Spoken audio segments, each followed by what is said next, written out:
I am delighted to introduce Dr Andy Stanfield from Edinburgh University, who is going to chair this session. Thank you. Excellent. Thank you very much, and thank you very much to the organisers for giving me the privilege of chairing this session. I'm a researcher at the Patrick Wild Centre at the University of Edinburgh, and I'm also an NHS consultant psychiatrist working in learning disability and in autism. I have the really easy job of letting these guys do pretty much all of the work today. This is a panel where we're going to talk about neurodiversity in clinical settings. And in keeping with the spirit of the conference, we're hoping to keep it quite positive and to think about how we can help services move forwards with the neurodiversity paradigm to provide better care. I think when you're talking about health services, clinical services, it's very hard not to talk about the negatives, and we will naturally, but we also want to try and think about solutions and how we make things better. In the moment, I'll ask the panel to introduce themselves, and then I'll have a couple of questions to kick things off. But what we really want is questions from the audience. If you have questions or interesting areas that you'd like the panel to discuss, just enter them into the app, and I'll read out the ones that I can.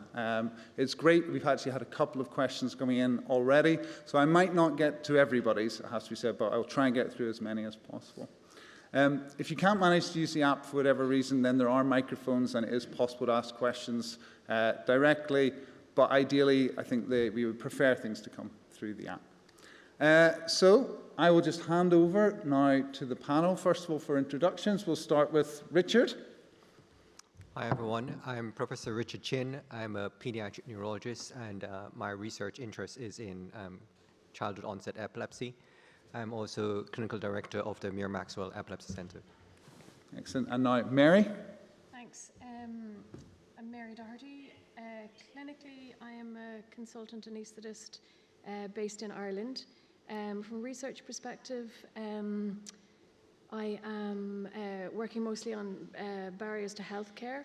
I'm quite stressed at the moment just because of the lights. I'm quite distracted by the lights, so apologies if I'm not particularly fluent. I'm autistic, obviously. I'm founder of Autistic Doctors International and also a parent of 2 neurodivergent kids. Thank you. And Ewelina? Hello everyone, I'm Dr Rydzewska, and I'm a lecturer in health based at the School of Health and Social Science here at the University of Edinburgh, so I'm local, and I'm also an honorary research fellow at the Scottish Learning Disabilities Observatory at the University of Glasgow, and I primarily work in health research in autism and intellectual disabilities.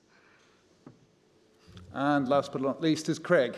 Hi everyone, I've got no clinical or medical experience whatsoever. I'm Craig McDonald. I'm a dad to twin sons, Stuart and Matthew, who have Fragile X syndrome.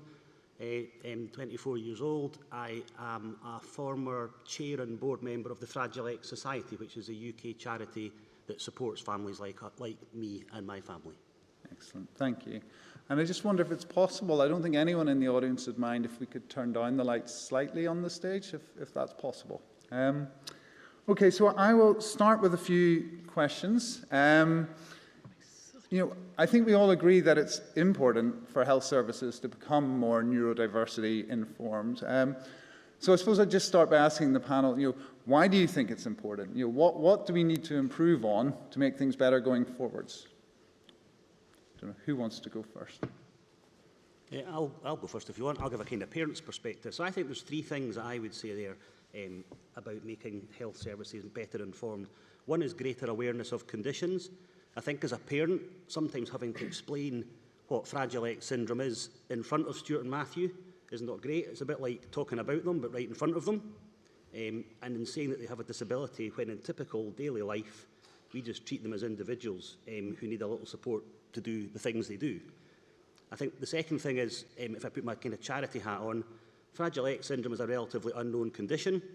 It's sometimes, I think, unfortunately, simpler just to say they're a little bit autistic, which again doesn't really feel right to me as a dad. And I think also a better patient experience. I think we've got limited experience of health services generally because the boys are pretty healthy young men, but asking me questions or telling me things rather than engaging with the boys directly is something that kind of frustrates me a little bit as a parent. I'm there to help them when they need help rather than to speak on their behalf all the time. I always say that they're not stupid, they just have Fragile X syndrome. Ewelina? So in my research, I think I see as an academic that in clinical practice, I'm not a clinician, disclaimer here, in clinical practice, I think we often forget about the complexities of one's health, and especially if there's already a diagnosis, for example, of autism or intellectual disabilities. I'll speak about those two because I specialize in them. I often see that other factors that might be contributing to certain health conditions, both mental and physical, often get either missed entirely maybe or just dismissed, and a lot of the health difficulties get immediately kind of attributed to one's diagnosis of a neurodevelopmental condition or disorder. And I think that it is important to remember that one's health, in any case in the entire population is never really very straightforward. And I think it is important to remember that our environment can contribute to our health, where we live, our diets. And I think that often gets a little bit ignored when we talk about neurodevelopmental conditions, populations with neurodevelopmental conditions. So just from a research perspective. Excellent.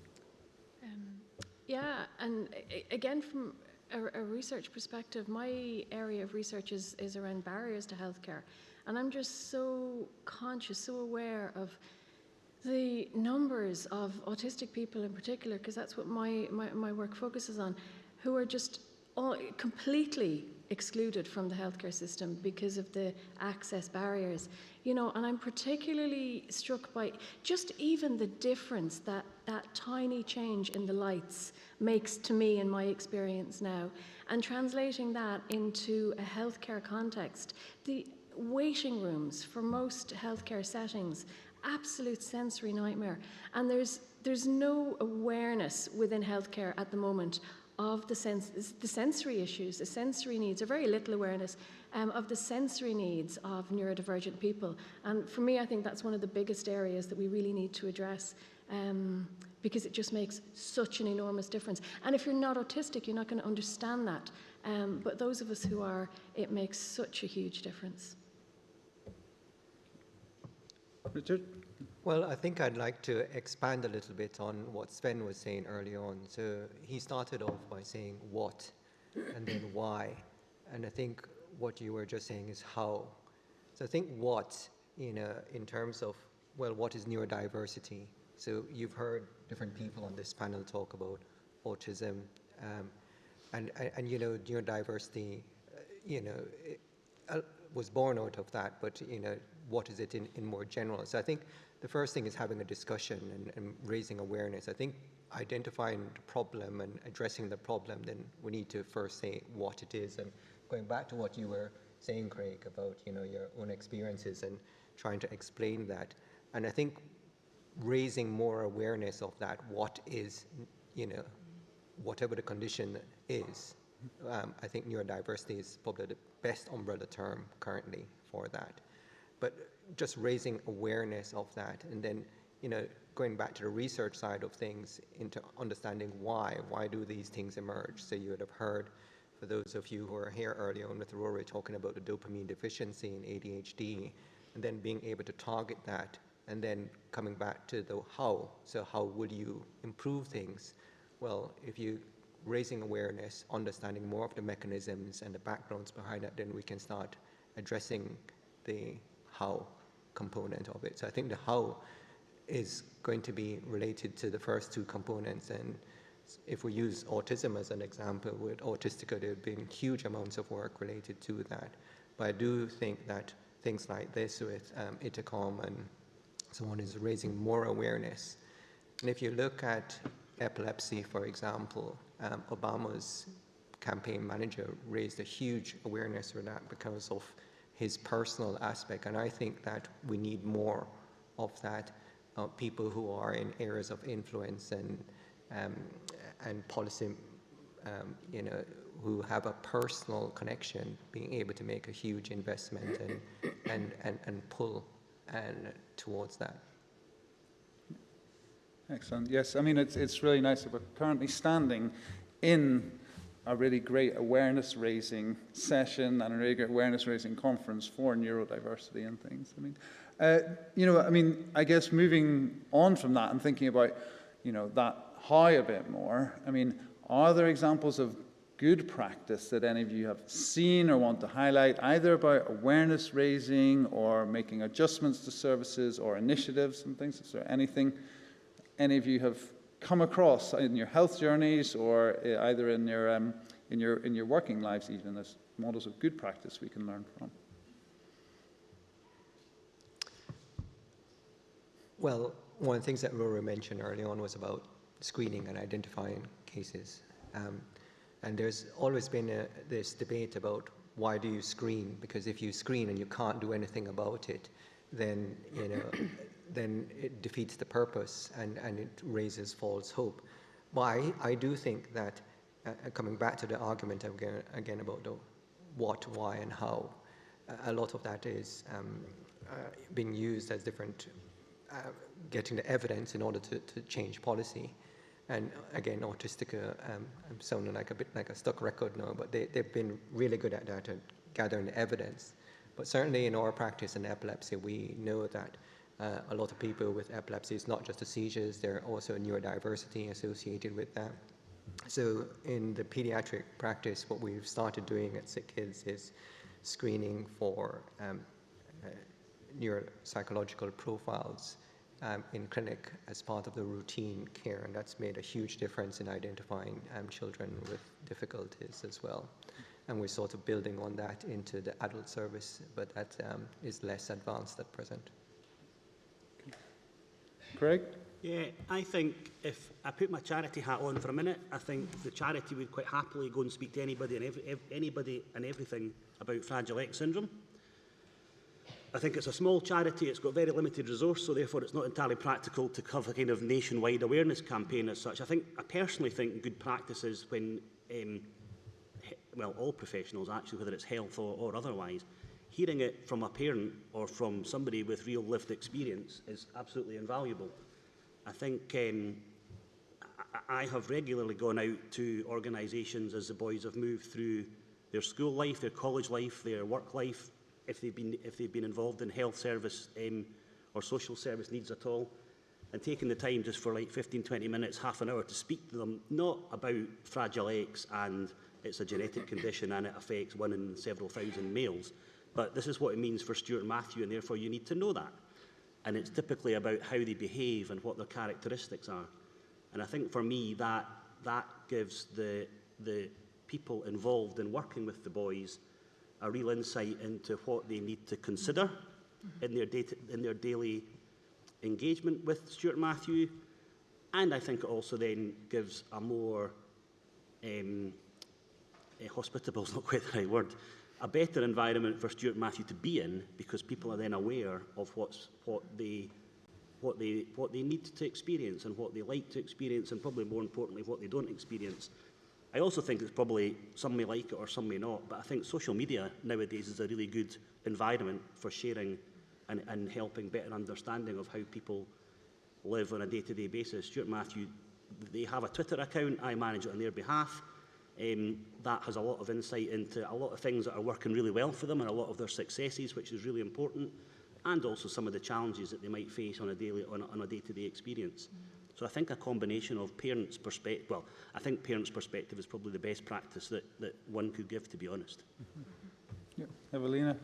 Can I just quickly add to that? As somebody who works in higher education and clinical psychology specifically, it's exactly what I would like to see happen in the training that we provide to people who will be future healthcare professionals. Something that, that we really need, the first-hand experiences, the lived experiences. I think it just provides an invaluable source of information and expertise that we otherwise wouldn't be able to have. And I'm not necessarily saying that this is happening already enough. I feel like we should be doing more of that. So it's maybe not quite answering Andy's question, but it's something that I'd definitely like to see as somebody who's working in training, in higher education training. And I think it probably is happening in pockets. I know, again, this is all about my own personal experience and Stuart Matthews' personal experience. But I've been at the University of Paisley to speak to psychology students about life with learning disability, a bit more generic than Fragile X. And the feedback from these sorts of sessions has been really, really positive and favourable because they're hearing a practical experience of it rather than a textbook experience of it. Mary? Yeah, there's two things that I'm particularly excited about that are happening quite recently.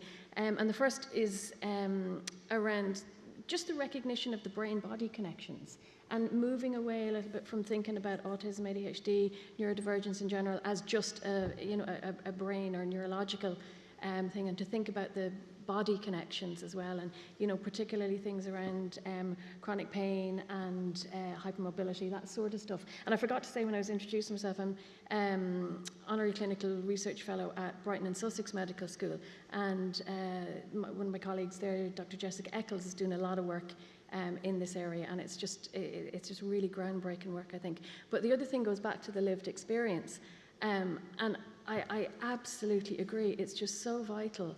And I think that's why we're seeing such good results, really, from the work that we're doing in Autistic Doctors International, because medicine is so ableist that it's really difficult for neurodivergent doctors to openly identify. But that is really starting to change, and being able to. I mean, it's got to a point where neurodiversity in medicine is a really hot topic right across the NHS, right across the UK particularly, and growing elsewhere. And what that does is it gives us an opportunity to talk about these conditions from the perspective of lived experience.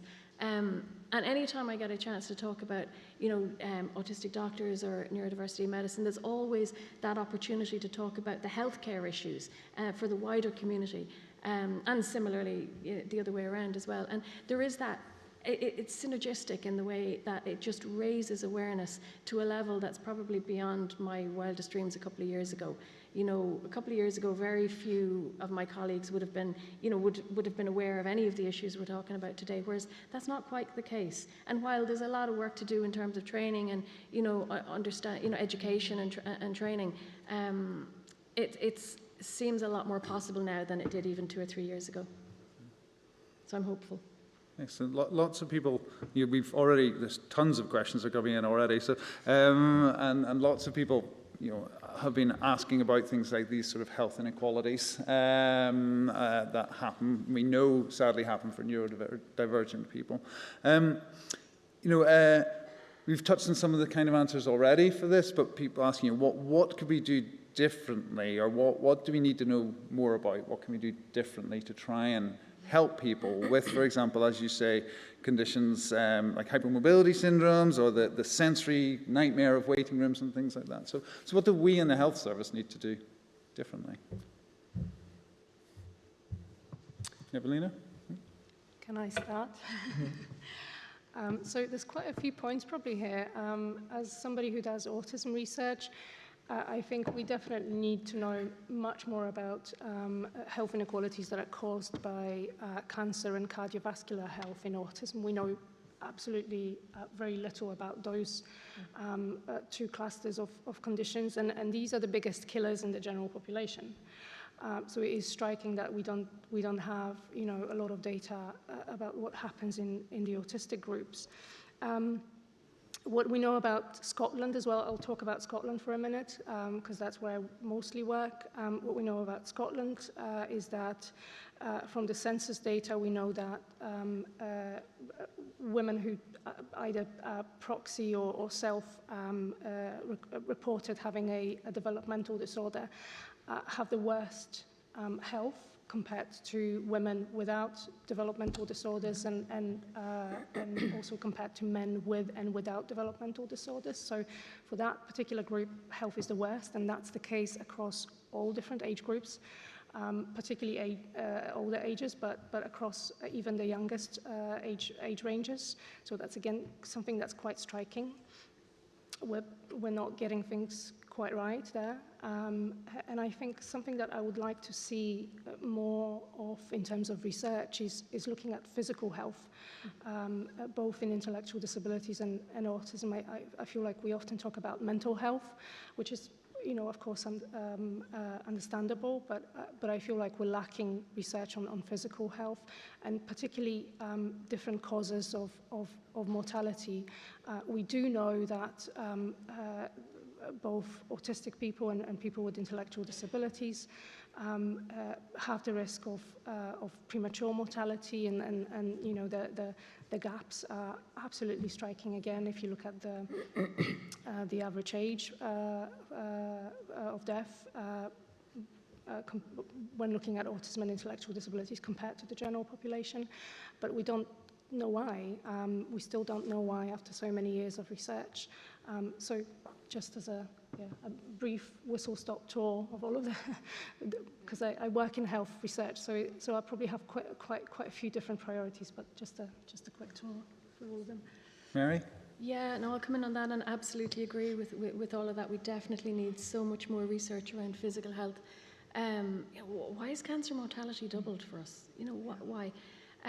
Now, some of my work on barriers to healthcare, we did show an association between access barriers and self-reported adverse outcomes. And when we split the groups, we showed a significant association with those who said that reported difficulty accessing a GP compared to those autistic respondents who didn't report difficulties. And there was a significant difference in all of the adverse outcomes. So we can see how that might work together. I have work under review at the moment, which is the qualitative phase of that project. And I think that when that comes out will shed a little bit more light on the sort of processes, the stories behind the numbers.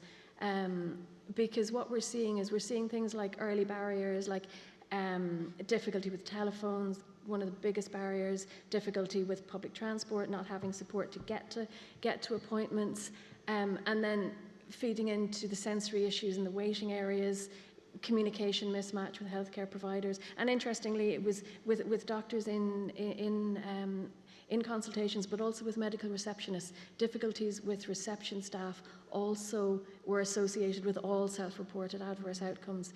There's a huge need for training there. But then as we looked deeper into the qualitative data, it was very much leading to the overarching theme that we had was really epistemic injustice, just not being believed, not being taken seriously, medical professionals not understanding our body language, not understanding how we communicate, and then difficulty, really negative experiences within healthcare, then subsequently leading to difficulty accessing future healthcare. And we know already that prior negative experiences are an independent barrier to future care. And then we saw a sense of learned helplessness, where people just gave up accessing healthcare, and then leading to healthcare avoidance, and then leading to some really medically serious, medically serious consequences. And just even read through the data and read through the stories. I mean, I did that in tears, because so many were genuinely life-threatening conditions that were being described, and people talking about just not having any access to healthcare at all.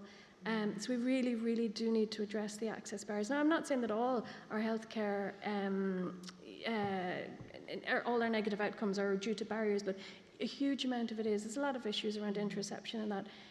But people presenting late it's just such a common factor. We know that people present late to emergency departments.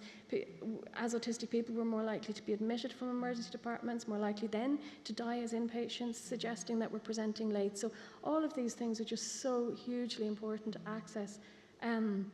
But we do have a paper coming out, it's currently in press, which I hope will go some way towards making it easier for people to learn about autistic needs in healthcare. And that's what we in the community, we know the concept of autistic space, places and events where our needs are prioritised over the neurotypical majority. So we've used that concept as an acronym for the sort of things that we need in healthcare. So we're using space and the thing is medical education absolutely runs on mnemonics and ways of remembering things. So I'm hoping that this will be an easily accessible framework. It's sensory needs, predictability, acceptance, communication, and empathy. And then there are 3 other domains where the concepts that we describe in the paper are relevant, and that's physical space, processing space, and emotional space. So I'm hoping that'll be out quite soon. We've got some fabulous graphics by Amanda McGuinness, who's a fabulous autistic graphic artist. So I'm excited for that one. Hopefully we'll be able to share it with you soon. Excellent. Richard, are you? So I would have a slightly different approach, or really supplementary approach, and view it as a preventative strategy and a non-preventative strategy. So from a preventive standpoint, I see this as more from a public health standpoint of raising, I keep saying this, about raising more awareness about neurodiversity. I think sometimes people get scared when they don't recognize something or something that seems dissimilar. And we see it in other ways, in other conditions. So we're seeing a lot more biological or physical diversity in BBC, for example. You know, you're seeing a lot more ethnic diverse, so there's a proactive process for that. People who have physical disabilities being much more incorporated, and there's an active process in that. I don't see quite the same for neurodiversity, and I think you know, we really need to shine a light on that and be much more proactive regarding that. And if, as a society, you know, Craig, you were just talking about people's experiences and so on, and so if people don't actually, if physicians don't actually they think that they know what is best, but in actual fact, it's the lived experience which is far more important. And I think raising that kind of awareness and being much more involved and shining the light on that, then that would force a discussion or encourage, rather, a discussion much more. That will, you know, there are lots of different isms, you know, racism and is one example, but lots of isms. And I would say that neurodiversity, part of that is an ism of sorts. And I think having that discussion, some of these will be very uncomfortable discussions, but I think important discussions. And related to that is the non-preventative strategies, the things that you just spoke about, Mary, about if you pass through and you know, how do you make the experience better? So going back to what you were saying again, Craig, I think from a research standpoint and from a clinical standpoint, being much more, having patients and their families much more involved in the design process, in the actual entire process from design to actual facilitation, to actual carrying out the work itself, whether from a research or a clinical space standpoint. I think much more involvement needs to be regarding that, and just, you know, having programs like what you were just mentioning, Mary. But again, coming back to one of the things I said early on, is that early screening, I think, is quite important. Mm-hmm. Okay. Yeah, other thing just to highlight from one of the questions, someone was raising the importance about recognizing pain and how that presents differently, and that's all part of the education, isn't it, of doctors not thinking these very tram-lined ways about how certain things present in certain ways. A few people raising the issue of resources.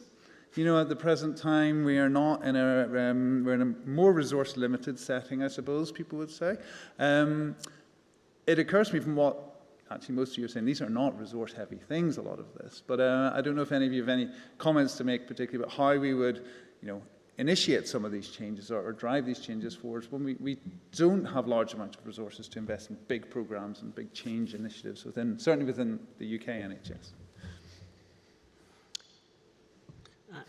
I don't know if I have any strong views about it as such, Andy, and probably I'll look at it from a customer perspective rather than part of the NHS health service. I worked in financial services all my working career, so I understand there are budget limitations and there's rationale and there's finite resource in anything and everything you do, and I completely understand that. I think if I reflect back to when the boys were in school, some more education related than health related, there was challenges over support resource for the boys, which again, I understand the constraints and the limitations, but as a dad, that just doesn't wash with me, because Stuart and Matthew needed the support and were entitled to that support, and therefore how do we help to get them that resource? So I think I probably look at that from a different perspective than people around here. Richard? Yeah. So I think it's all an investment, and I think it's very difficult. So there are short-term challenges and there are longer-term challenges. You would have heard about the 9,000 for treatment of someone with ADHD compared to the 1.2 or 1.5 million, effect for not diagnosis and treating. And I think we need to, the NHS is struggling as it is, and that's nothing new. You would have seen it on the news and so on. And I think that we need, again, as a community, need to look to say, how do we prioritize and what do we do regarding that? We found the money when there was the COVID pandemic. So there are other ways. So I think when there's a will, there's always a way. And I just think that currently there's not enough will currently, and so there are all these barriers that are put up. And I think as long as you have more of a discussion and more of a highlight, and people say, well, okay, we can cut the budget here and put it into that. And that might sound a bit naive, but I think it's really true. Because if you look at a lot of the big changes that are made are people who have a vested interest, and therefore there's that will and to drive things through. Mary? Yeah, I think a lot of what we need does not need resources at all. There's absolutely a need for resourcing of diagnostic pathways, for sure. And, particularly in general practice and in psychiatry at the moment, that's all what the discussion is about. It's all to do with, how do we deal with the demand for diagnostic services? And that's one aspect. But apart from that, in terms of recognising the needs of autistic people within the system, that's all to do with training, and that's all to do with awareness. And that actually doesn't need much in the way of resources, because I think what I'm seeing is not necessarily particular training programs that are needed, but people within the system already giving training to colleagues. Because that's how, in medicine, that's how we generally get our postgraduate continuing education. We attend conferences, there would be, grand rounds in hospitals. So we've got autistic pediatricians giving grand rounds to their colleagues. We've got autistic anaesthetists. We've got, the GP group are starting to get together and, do educational work. That doesn't need resources. That just needs to, again, change the culture so that it's easier for people to do that openly. I mean, some of our members are providing training to colleagues as openly autistic doctors, others are not. Well, they're providing the training, but they're not able to be open. But I think that's one way into a much wider awareness within healthcare without needing actually, huge amounts of resources. Because the other thing that we need to think about is healthcare is awful for everybody at the moment, particularly as we try and recover from the, COVID lockdowns and that. So we have to really focus on what's different about healthcare for us, different for, about healthcare for autistic people, for, neurodivergent people in general, rather than trying to fix healthcare in general for everybody. I think that's important to keep in mind. I think I work in mental health services, and it feels very obvious that better recognition and better accommodations and things could make life a lot easier for people, but for the staff who are working with people as well. And actually, there's that kind of recognition needs to go, I guess, higher up as well. Well, Ewelina had her hand up first. Sorry, there. Just a quick example of what's happening in Edinburgh, which I don't know might be helpful, might not be. But I've been told by some of the colleagues who are clinicians or who work maybe very closely with clinicians that some of the waiting lists in some of the clinics in Edinburgh can be to get a diagnosis of autism can be a few years long. I can see nodding, so that is correct. And I know that in Edinburgh, there are now diagnostic services provided by one of the organisations based in the FET sector, and apparently that has helped cut some of the waiting time to get an autism diagnosis.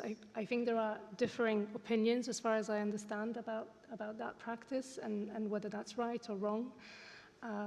But just to put it out there, that it is a model that exists in Edinburgh, and I would assume that some autistic people would at least say that that has been a lifeline for them, being able to get their diagnosis quicker and be able to access services, because oftentimes the eligibility criteria don't allow you to get help and support from different organizations if you don't have a formal clinical diagnosis. So just as an example, I'm not saying, you know, that I'm advocating for this or I'm against or in favor, but just as an example, that's something that's happening in Edinburgh.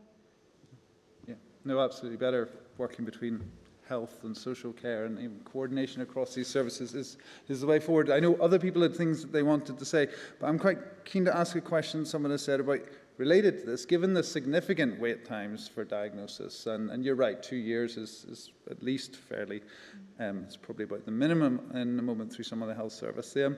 What do the panels do? Anyone in the panel have a view about self-diagnosis and about self-identification, and if in favour, how do we increase validity of it, or is it something that we shouldn't be trying to encourage or increase at all? I saw you nodding, Mary.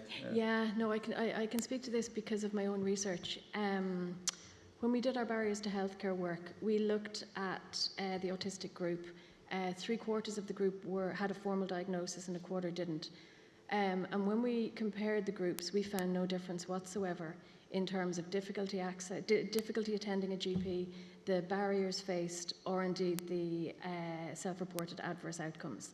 You know, how many of us self-identified before we had a diagnosis?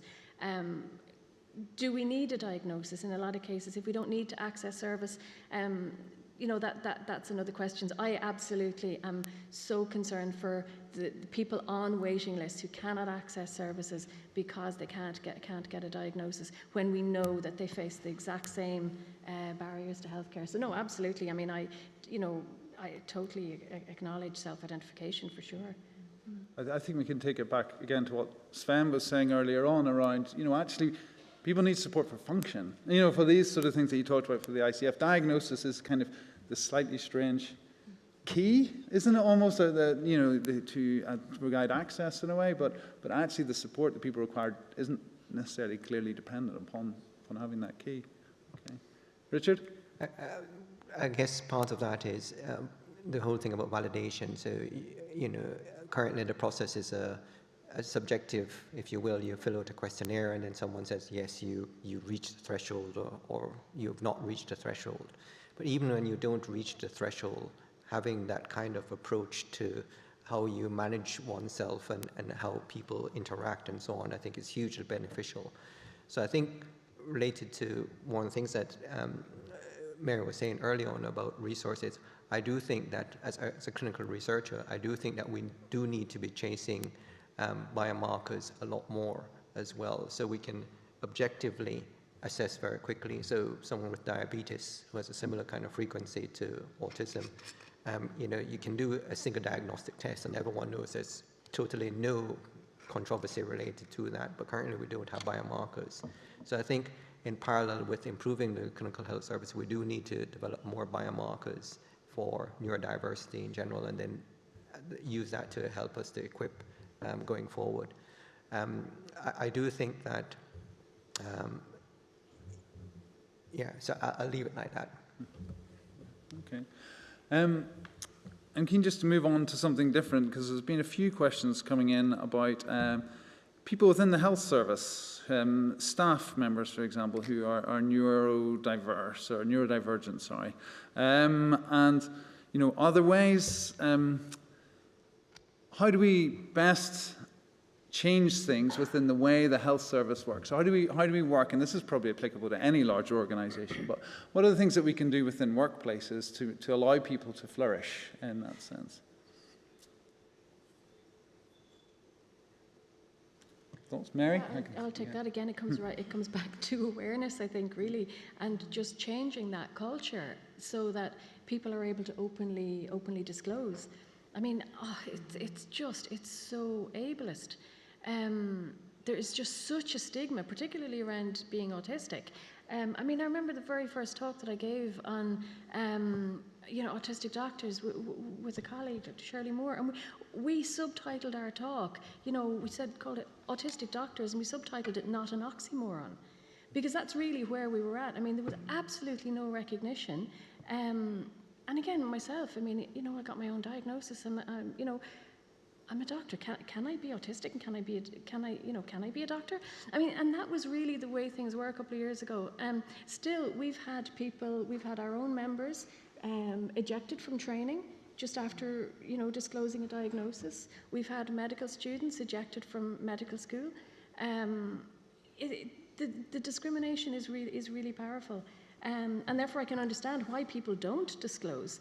And then, unfortunately, what happens is people sometimes disclose when they need reasonable accommodations, or they disclose when they're in difficulty, or they disclose because it's the only way to get through particular difficulties.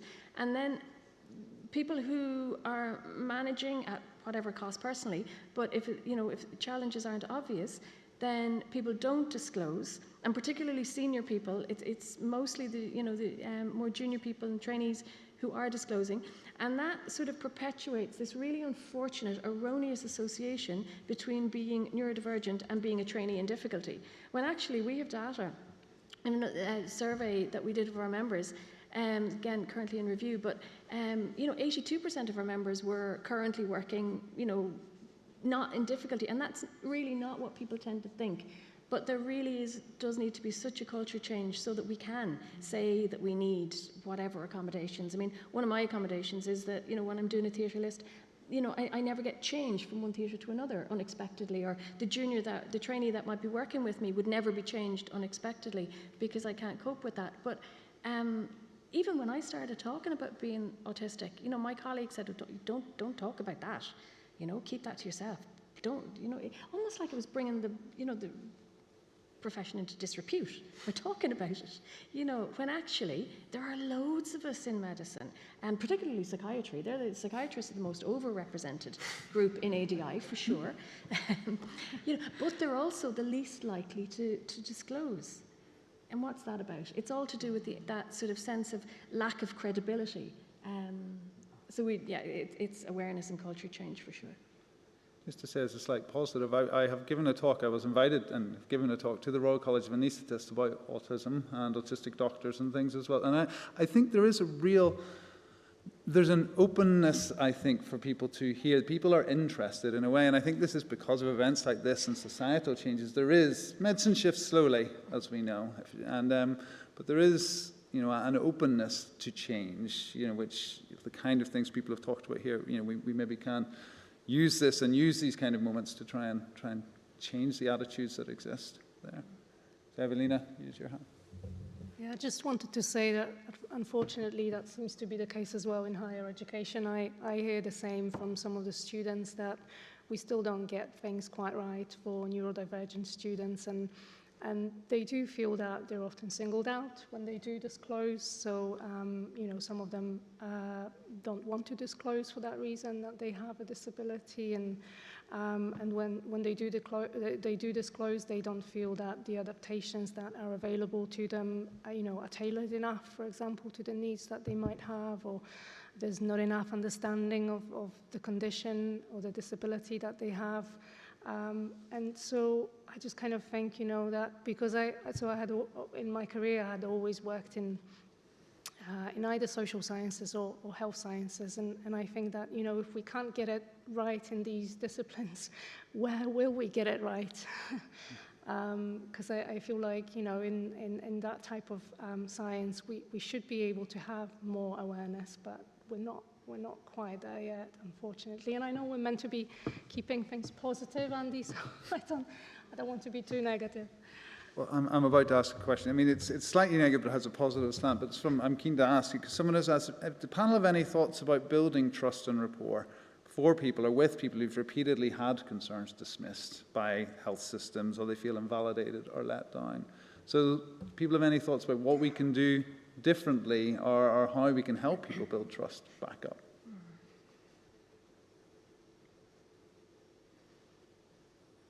Could you repeat the question then? I'll read it. It's much better written here. Any thoughts about building trust and rapport with people who've repeatedly had their concerns dismissed or invalidated and feel let down by the health system?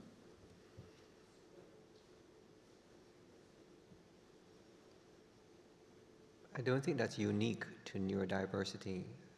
You know, in a number of cases, there will be, usually when, again, if there's, the diagnosis is very difficult, then it's easy to sort of poo-poo it, so to speak.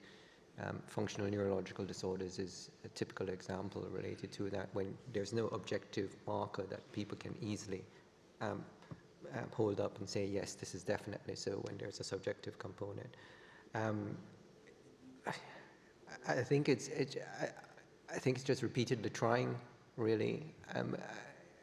You know, the system isn't by any means perfect, but just keep trying. And I think, again, related to what we're saying about neurodiversity and raising awareness, you know, it's sounding a bit like a stuck record, but I do think awareness is an important thing. So, you know, as a physician, you might think back and say, well, actually, you know, maybe there was something there, and go back to it, you know, going back to Sven's things about knowns, unknowns, and known knowns, things like that. If people aren't fully aware of neurodiversity in a professional setting, then they will just say, well, okay, it can't be that, because they don't know it exists, or they don't recognize it as much. So I think part of that is increasing awareness. And part of that, I would say, from a consumer standpoint, keep asking. You know, if we went to purchase something or to get a service and we didn't like the service, then we'd keep going back. From a service provider standpoint, we need to improve on that. So I think it's a two-way street. Yeah. Okay. I think, Andy, the only thing I would add to that from a parent's perspective is that I think, like Richard says, building trust and rapport will be valid in any organisation for any type of people, whether typical or neurodiverse. I think my recent experience of that, it may not be particularly specifically linked, but my recent experience of that was an annual review with social care teams about the boys' guardianship, or our legal guardianship over the boys' welfare. That had to be 2 one-hour meetings, one about Stuart, one about Matthew, by Zoom call with me as their dad, and that was absolutely fine. But I think from a very practical perspective, they could have saved themselves an hour and a half of their time by combining both answers, the answer into both, because we've got identical twin sons, the answers are broadly the same. But that wasn't sort of allowed, that wasn't part of the process. And it therefore felt for me a very checklist, tick box exercise to go through and ask Dad, which is fine, because Stuart and Matthew couldn't necessarily answer it themselves, but to ask Dad lots of questions about the different powers within guardianship. That kind of on reflection, I think it's back to awareness raising. I'm not saying that they haven't, but if that particular team had spent 15 minutes meeting Stuart and Matthew and lived the experience of learning disability and the challenges that go with it and the successes that go with it, because they have got a lot of things to be positive about, they would have saved, it would have been a far more practical and personal type experience rather than what felt a bit, as I say, checklist tick box exercise. Right, thank you very much. We have about a minute left. So I'll just sum up. I mean, thank you very much, panel, for all of your contributions. Thank you for the, I have to keep scrolling down here, over 35 questions that have come in from the audience, and I'm sorry we haven't managed to get to all of them.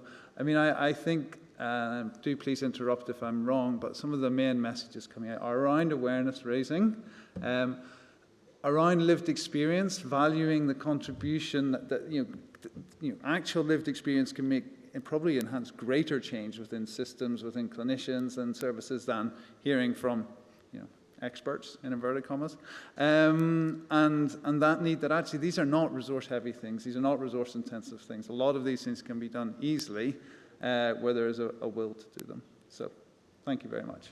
Thank you. Okay, thank you very much.